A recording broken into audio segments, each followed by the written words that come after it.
Hi friends, welcome to the channel. ఈ వీడియోలో మనం మే 2020 కరెంట్ అఫైర్స్ పార్ట్ 1 చూద్దాం. First one, YASH YASH year of awareness on science and health. National council for science and technology communications మరియు department of science and technology both ఒక awareness programme launch చేశారు. Present పాండమిక్ని దృష్టిలో ఉంచుకొని awareness పెంచడానికి. తర్వాత NIP national infrastructure pipeline 2020-2025 ఈ financial ఇయర్స్కి ఇన్ఫ్రాస్ట్రక్చర్ని డెవలప్ చేయడానికి 111 లక్షల కోట్లు వ్యయంతో ఇదొక ప్రాజెక్ట్ స్టార్ట్ చేస్తున్నారు. దీనికి చైర్పర్సన్ ఎవరు అంటే ఎకనామిక్ అఫైర్స్ సెక్రటరీ అతను చక్రవర్తి. తను రిపోర్ట్ కూడా సబ్మిట్ చేశారు ఫైనాన్స్ మినిస్టర్ నిర్మలా సీతారామన్కి. సో ఇందులో ఎవరెవరు ఎంత ఇన్వెస్ట్ చేస్తారు అంటే central government 39%, next state government 40%, తర్వాత ప్రైవేట్ సెక్టర్ 21%. దేంట్లో ఏ సెక్టార్స్లో ఇన్వెస్ట్ చేస్తారు అంటే ఎనర్జీ 24%, రోడ్స్లో 18%, అర్బన్ 17%, రైల్వేస్లో 12%. సో ఇలా ఇన్ఫ్రాస్ట్రక్చర్ డెవలప్ చేయడానికి ఈ ప్రాజెక్ట్ స్టార్ట్ చేస్తున్నారు. తర్వాత Janaushadhi Sugam app generic medicines కోసం ఈ యాప్ని డిజైన్ చేశారు. ఎవరు అంటే bureau of pharma PSUs of India. ఇందులో ఆల్రెడీ 3,25,000 యూజర్స్ ఉన్నారు. తర్వాత కిసాన్ సభా యాప్. ఈ app central road research institute ఫార్మర్స్తో కనెక్ట్ అవ్వడానికి ఈ యాప్ డిజైన్ చేశారు. కిసాన్ సభా యాప్ అంటే వారికి సరుకు రవాణా కోసం మేనేజ్మెంట్ సిస్టమ్ అనమాట ఇది. తర్వాత ఆయుష్మాన్ భారత్ దివస్ 2020 ఇది ఎవ్రీ ఇయర్ 30th ఏప్రిల్న సెలబ్రేట్ చేస్తారు. ఇది దేనిలో భాగంగా చేస్తారు అంటే గ్రామ్ స్వరాజ్ అభియాన్లో భాగంగా ఇది సెలబ్రేట్ చేస్తారు. తర్వాత గ్లోబల్ ఎనర్జీ రివ్యూ. యాక్చువల్గా ఎనర్జీ డిమాండ్ అనేది 6%కి పడిపోయింది 2020 ఈ ఇయర్లో. తర్వాత కోల్ డిమాండ్ కూడా 8% పడిపోయింది. ఆయిల్ డిమాండ్ 9% పడిపోయింది. ఈ రివ్యూస్ గురించి అడగడానికి చాలా ఛాన్స్ ఉంది ఫ్రెండ్స్. తర్వాత ఆఫ్రికన్ స్వైన్ ఫీవర్. రీసెంట్గా 2,800 పందులు అస్సాంలో చనిపోయాయి ఈ ఆఫ్రికన్ స్వైన్ ఫీవర్ వల్ల. సో ప్రజెంట్ ఇండియా ఇది ఫేస్ చేస్తుంది ఈ డిసీజ్ని. ఇది హ్యూమన్స్కి అయితే ఎలాంటి ప్రాబ్లం లేదు. తర్వాత సహారాస్ కలెక్షన్ గవర్నమెంట్ ఈ మార్కెట్. దీంట్లో SHG సెల్ఫ్ హెల్ప్ గ్రూప్స్లో తయారైన ఈ handicrafts, handloom and textiles, office accessories, grocery and pantry, personal care ఇవన్నీ దీంట్లో వీళ్ళు అమ్ముకోవచ్చు అనమాట ఈ సారాస్ కలెక్షన్ ద్వారా. తర్వాత global report on food crisis 2020 135 millions present food crisis face చేస్తున్నారు. అందులో సూడాన్ మొదటి ప్లేస్లో ఉండగా MN సెకండ్ ప్లేస్లో ఉంది. తర్వాత Garud GARUD government authorization for relief using drones. Present ఉన్న పాండమిక్ని ఫేస్ చేయడానికి డ్రోన్స్ యూజ్ చేయాలి గవర్నమెంట్ ఏజెన్సీస్కి అంటే ఇది ఒక portal friends. Ministry of civil aviation directorate general of civil aviation. So వీరిద్దరు కలిసి ఒక పోర్టల్ లాంచ్ చేశారు. అంటే ఈ ప్రాసెస్ని ఫాస్ట్గా ప్రాసెస్ చేయడానికి. తర్వాత నేషనల్ ఇష్యూస్లో ఫస్ట్ వన్ MGNREGA. దీంట్లో భాగంగా జాబ్స్ ప్రొవైడ్ చేయడంలో ప్రజెంట్ ఉన్న లాక్డౌన్లో ఛత్తీస్గఢ్ అనేది టాప్ పొజిషన్లో నిలిచింది. తర్వాత రెండిటికి జియోగ్రఫికల్ ఇండికేషన్ ట్యాగ్ దొరికింది. బ్లాక్ రైస్ ఆఫ్ మణిపూర్, మరొకటి గోరఖ్పూర్ టెర్రకోటా అండ్ కడలాయ్ మిఠాయికి. తర్వాత బడ్జెట్ ట్రాన్స్పరెన్సీలో ఇండియాకి 53rd ర్యాంక్ వచ్చింది. న్యూజిలాండ్ అనేది ఇందులో టాప్ పొజిషన్లో ఉంది. One nation one ration card, ఇందులో ఇప్పటికీ 17 స్టేట్స్ మరియు యూనియన్ టెరిటరీస్ అంటే రెండు కలిపి 17% ఉన్నాయి. అంటే రీసెంట్గా 5 జాయిన్ అయ్యాయి. తర్వాత గవర్నమెంట్ ఆఫ్ ఇండియా ఈ ఎంఎస్పి మినిమం సపోర్ట్ ప్రైస్ అనేది 16 to 66%కి పెంచింది ఈ మైనర్ ఫారెస్ట్ ప్రొడ్యూస్ అంటే 49 ఐటమ్స్కి. తర్వాత అతుల్య అనేది ఒక మైక్రోవేవ్ స్టెరిలైజర్, దీన్ని డెవలప్ చేసింది defence institute of advanced technology Pune వాళ్ళు. తర్వాత భారత్ మార్కెట్ అనేది అందరూ retail ట్రేడర్స్కి e commerce market place అనమాట ఇది.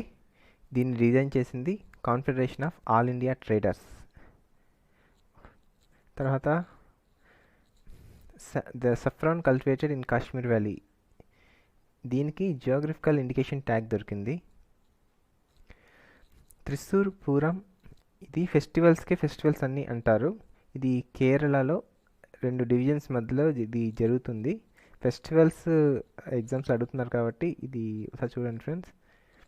తర్వాత కొత్తగా పార్లమెంట్ బిల్డింగ్ని కన్స్ట్రక్షన్ చేయబోతున్నారు.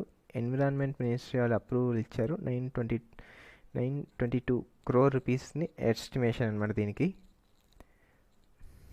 తర్వాత ముంబై బేస్ సికేపి కోఆపరేటివ్ బ్యాంక్ని లైసెన్స్ క్యాన్సిల్ చేసింది RBI. Sania Mirza Fed Cup heart అవార్డ్కి నామినేట్ అయింది. ఈవిడ ఫస్ట్ ఇండియన్ అనమాట.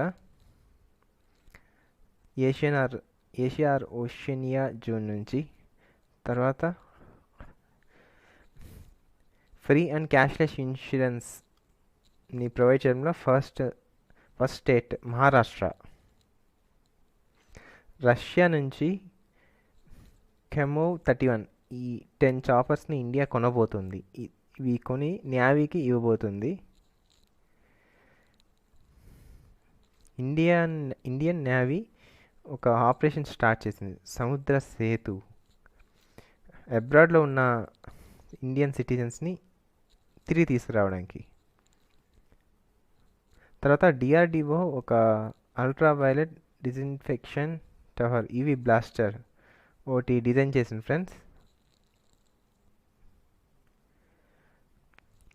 డిస్కస్ త్రోవర్ సందీప్ కుమారి మీద 4 years బ్యాన్ అనేది విధించారు, టెస్టింగ్లో ఒక ఉత్ప్రేరకం వాడింది అని. తర్వాత ఆల్కహాల్ మీద 70% అడిషనల్ ఛార్జ్ని ఢిల్లీ గవర్నమెంట్ ఛార్జ్ చేయబోతుంది స్పెషల్ ఫీ కింద. గవర్నమెంట్ ఆఫ్ ఇండియా ఒక ఆపరేషన్ని స్టార్ట్ చేసింది ఫ్రెండ్స్, వందే భారత్ మిషన్. అబ్రాడ్లో చిక్కుకున్న ఇండియన్స్ని వెనక్కి తీసుకురావడానికి. రీసెంట్గా ఒక వైజాగ్లో ఒక ఇన్సిడెంట్ జరిగింది, అది గ్యాస్ లీక్, అందరికి తెలిసిందే, స్టెరీన్ గ్యాస్. డిజాస్టర్ మేనేజ్మెంట్లో భాగంగా ఈ బిట్ అడగడానికి అయితే ఖచ్చితంగా ఛాన్స్ ఉంది. సో వెంకటాపురం విలేజ్, గోపాలపట్నం మండలం, విశాఖపట్నం డిస్ట్రిక్ట్. ఎల్జీ పాలిమర్ సంస్థ నుంచి స్టెరీన్ గ్యాస్ లీకేజ్. సో ఒక ఐవీఆర్ఎస్ సర్వీస్ని డిజైన్ చేశారు, ఆరోగ్య సేతు. 1921 అనేది దాని టోల్ ఫ్రీ నంబర్. నీతి ఆయోగ్ ఒక క్యాంపెయిన్ లాంచ్ చేసింది, సురక్షిత్ దాదా దాది నానా నాని అభియాన్.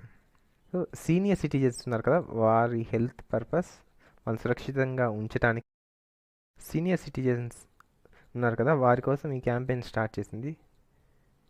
తర్వాత ఆధిర్ రంజన్ చౌదరి పబ్లిక్ అకౌంట్స్ కమిటీకి చైర్పర్సన్గా ఇతన్ని మళ్ళీ ఎలక్ట్ చేశారు. తర్వాత international issues. April 30th international jazz డేగా యునెస్కో ప్రకటించింది. తర్వాత ఇండియా 2019 లో 7.3 గిగావాట్స్ ఆఫ్ సోలార్ పవర్ని ఇన్స్టాల్ చేసింది. ఇప్పటికీ అది ఇన్స్టాల్ చేసిన తర్వాత టోటల్ సోలార్ ఇన్స్టాలేషన్ ఎంత అంటే 35.7 గిగావాట్స్. తర్వాత ఐఎండి 169 ఇప్పుడు అప్కమింగ్ ట్రాపికల్ సైక్లోన్స్ని ప్రకటించింది ముందే. 13 ఏమో మన ఇండియాకి ముందే నేమ్స్ కూడా అనౌన్స్ చేసింది. తర్వాత international labour day May 1st, world tuna day May 2nd. Pakistan based militant group అయిన జైష్ మొహమ్మద్ ద లీడర్ని మసూద్ అజర్ని గ్లోబల్ టెర్రరిస్ట్గా యునైటెడ్ నేషన్స్ సెక్యూరిటీ కౌన్సిల్ ప్రకటించింది. తర్వాత ఎన్విరాన్మెంట్ అండ్ క్లైమేట్ ఎమర్జెన్సీని ప్రకటించిన మొట్టమొదటి దేశంగా యూకే పార్లమెంట్ నిలిచింది. తర్వాత world press freedom day 3rd May. Extraordinary virtual G20 digital economy ministers మీటింగ్కి రవిశంకర్ ప్రసాద్ అటెండ్ అయ్యారు. ఇది మీటింగ్ హోస్ట్ చేసింది సౌదీ అరేబియా. తర్వాత non aligned movement NAM virtual సమ్మిట్కి మన ప్రైమ్ మినిస్టర్ అటెండ్ అయ్యారు 4th మే. ఇది కూడా వర్చువల్ మీటింగ్. రష్యా అనేది ఒక శాటిలైట్ పంపనుంది ఆర్కిటికా ఎం. ఇది ఆర్కిటిక్ క్లైమేట్ ఎన్విరాన్మెంట్ స్టడీ చేయడానికి ఎండ్ ఆఫ్ 2020లో పంపించనుంది. తర్వాత ఈజిప్ట్స్ టెన్నిస్ ప్లేయర్ యూసఫ్ హొస్సమ్ ఇతని మీద లైఫ్ టైం బ్యాన్ పడింది. ఇతను మ్యాచ్ ఫిక్సింగ్కి పాల్పడ్డాడన్న ఆరోపణలతో దీని మీద లైఫ్ టైం బ్యాన్ అనేది ప్రకటించబడింది. టిఎస్ తిరుమూర్తి ఇతన్ని పర్మనెంట్ రిప్రజెంటేటివ్ టు యునైటెడ్ నేషన్స్కి అపాయింట్ చేశారు. ఇరాన్ అనేది తన కరెన్సీని మార్చుకుంది రియల్ నుంచి తోమన్కి. తర్వాత world athletics day May 7th. Iraq prime మినిస్టర్గా ముస్తఫా అల్ కదిమి నియమించబడ్డారు. తను ఫార్మర్ ఇంటెలిజెన్స్ చీఫ్. తర్వాత సముద్ర సేతులో భాగంగా ఇండియన్ నేవీ 2 షిప్స్ని మాల్దీవ్స్కి పంపించింది. అవి జలశ్వాంత్ మగరూన్ మే 5th. అక్కడ ఉన్న ఇండియన్స్ని తీసుకురావడానికి షిప్స్ని పంపించింది ఇండియన్ నేవీ. తర్వాత the room wear it happened A white house memoir దీన్ని రాసింది జాన్ బోల్టన్. తర్వాత హేమా భరాలి ఈవిడ ఫ్రీడమ్ ఫైటర్ మరియు పద్మశ్రీ అవార్డు గ్రహీత. ఈవిడ మరణించారు. తర్వాత ఇండియా ఫుట్బాల్ కెప్టెన్ చుని గోస్వామి ఇతను కూడా మరణించారు. ఇతను 1962 ఏషియన్ గేమ్స్లో మన టీం విన్ అయింది. దానికి ఇతను కెప్టెన్. అంతే ఫ్రెండ్స్, ఇది పార్ట్ 1. ఎవ్రీ మంత్ 4 పార్ట్స్లో మంత్లీ కరెంట్ అఫైర్స్ కవర్ చేద్దాం ఫ్రెండ్స్. డిస్క్రిప్షన్లో డౌన్లోడ్ లింక్ ఉంటుంది, PDF డౌన్లోడ్ చేసుకోండి. ఛానల్ సబ్స్క్రైబ్ చేసుకోండి ఫ్రెండ్స్. Thank you.